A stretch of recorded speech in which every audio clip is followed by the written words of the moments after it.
It's time for the third episode of Ericsson's 5G Talks, and this time we dive into the question of energy usage and how to keep the cost of powering networks under control.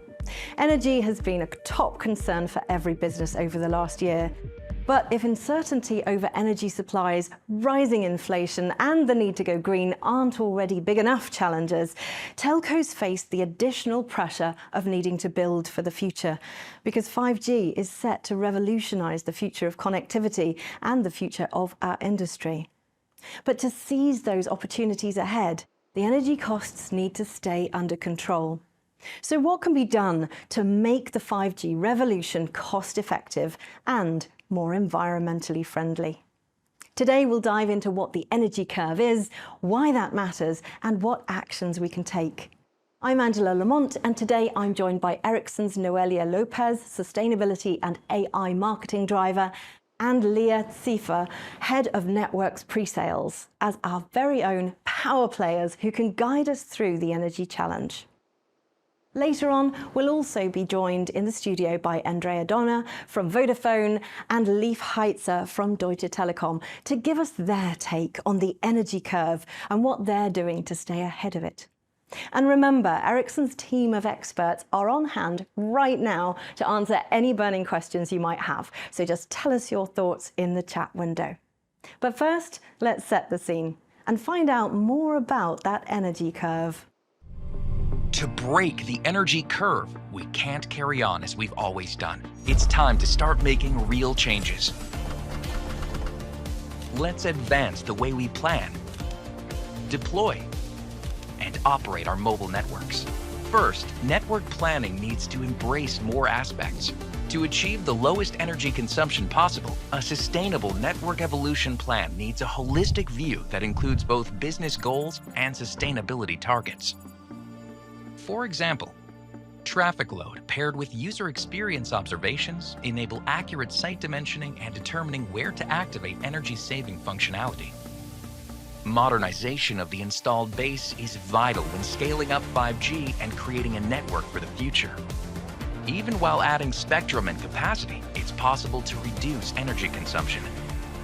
More compact and energy-efficient sites cut the total cost of ownership significantly. By operating intelligently and combining the power of data with artificial intelligence and machine learning, we can leverage energy-saving capabilities and maintain user experience to reach energy performance goals in the entire mobile network. With this approach, it's possible to break the energy curve and deliver the best user experience. Start your journey today on the road to breaking the energy curve. So, Noelia, can you begin by giving us some background? I mean, why is energy so important to telcos right now? We provided this data in the Breaking the Energy Curve report. Mobile networks are responsible for 0.6% of the global carbon emissions, and the majority of this energy is consumed in the radio access network, around 75%. We also estimated the annual energy bill in 2022 for telcos was $25 billion, and now the energy prices have increased 30% according to the International Energy Agency. So this figure is much significant. So with these figures, we can understand why telcos are sensitive to the energy prices. But we have seen not only for obvious reasons in European operators, we have seen this focus on energy globally. And the telcos are demanding more energy efficient solutions. Thank you. So some huge figures there. Leah, how does this impact the rollout of 5G? And presumably that's only adding to the energy bill. The telcos now know that 5G is the future, 5G is a necessity. However, they are kind of puzzled, concerned about the fact that while they're building the 5G infrastructure, the energy cost will increase. And it's actually the operational cost of energy that they plan for, and they aim to pay for it by adjusting the prices of the new 5G services accordingly. And something else is that while the mobile consumption of the power consumption of mobile networks is rising, what we see is that the power efficiency in each new generation has a marginal improvement factor, and this is a pain point. And along with that, the question is, how can we monetize 5G and pay for the energy at the same time? And this is tricky because we are still in the early phase of the 5G investments, and we still have a long way to go till we see that the 5G will be monetized and we will have increase in our revenues. However, having said that, there is another positive aspect. We know that when we invest in 5G, there will be rewards, twofold rewards. If we invest in 5G, it is as if we invest in social economic growth as well as sustainability. And we at Ericsson, we have recently published a report touching exactly the benefits of 5G in 15 emerging markets, including Mexico, Chile, Brazil, and highlighting the benefits of 5G in productivity and efficiency. Because we're still going from the investment phase in 5G and we're not really at that fully operational phase yet, it feels like we're at an inflection point. Would you agree? Yes, totally. So, and I think one of the factors is that we haven't seen the potential of 5G realized yet. So let me elaborate. In Europe, we have deployed 5G over mid-band. And this is great to improve enhanced mobile broadband and deliver faster speed to mobile devices. But this can be seen as a 4G upgraded in terms of capacity and reliability, not as unleashing the full 5G potential.